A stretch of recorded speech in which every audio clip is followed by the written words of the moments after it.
si Ako. Nilagyan ko siya guys ng ng feather cut, tail cut.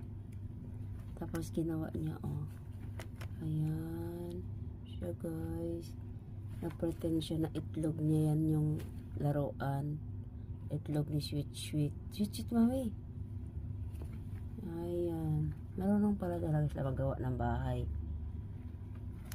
Inaayos niya ni Ako yung bahay niya.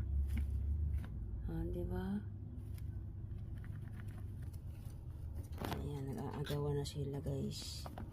Nagawa sila ng itlog-itlogan nila na hindi naman yan itlog laruan naman nila yan. Yung ginawa niyang itlog. Mag-aagawan sila dyan, maglubloban nila yung laruan.